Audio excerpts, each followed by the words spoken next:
Oh boy, boy, oh boy, oh boy, oh boy, oh boy. Hey, what is happening indeed? Like, who knew? Who knew? Just four simple words could mean so much and apply to this show so well.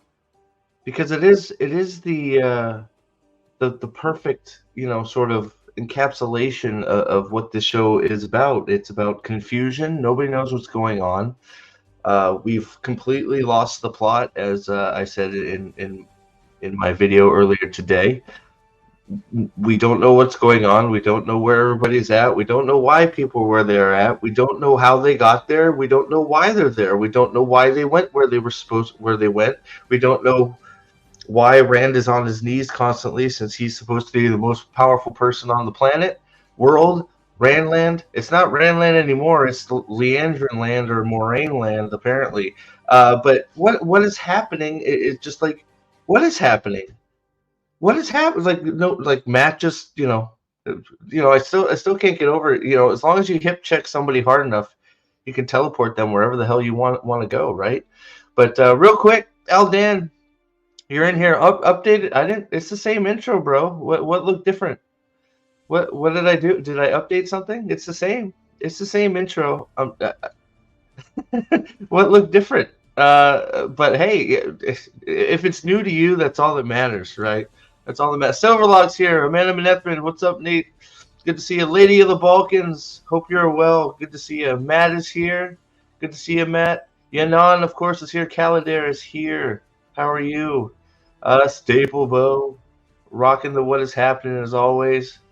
Let me see if I missed any. But Grifter, 23X, what up? Chris is here. John is here. Robert's here. Step in the house. Son of Jockster's here as well. Jay Rambles is here. Is Matt a bad guy now? Sure. Sure. Like,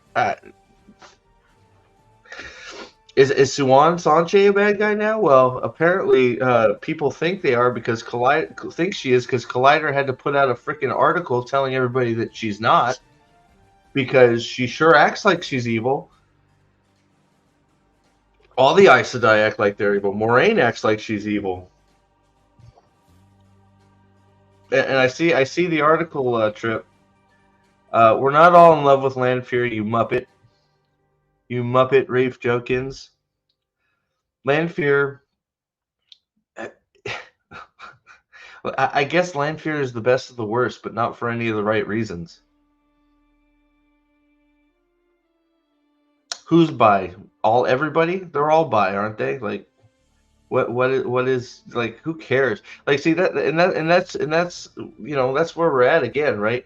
Is we're worried about sexuality, we're worried about sex, we're worried about who's close with who. Louis Theron, Ishmael, and Lanfear were all pillow friends too. They like to stick in each other's holes because that's what's important, right? Even though it's not true, and Ishmael hasn't made an appearance yet, and well, Lanfear hasn't really made an appearance yet, and well, Rand al'Thor hasn't made an appearance yet. Matt hasn't made an appearance yet.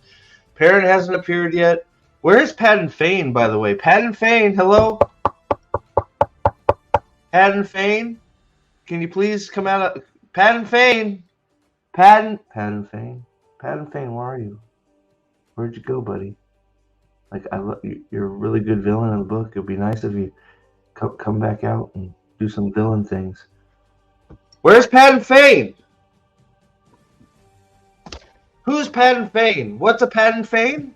If you ask anybody watching the show, they'd be like, "What is a Padden Fane? Who? What? Who? What? Is that a place? Is that a city? Padden Fane? That sounds like a small city in the remote woods of Cairhien. What's a Padden Fane? Tom Maryland, dead. Where's he at? Oh, he's dead. Gaul, dead. Even though we do a fake out, and we're gonna do the, oh, Gaul may show up. Yeah, right. Right. Gaul is gonna show up since you gave away his whole storyline to a certain person that is shouldn't be in the story this much yet.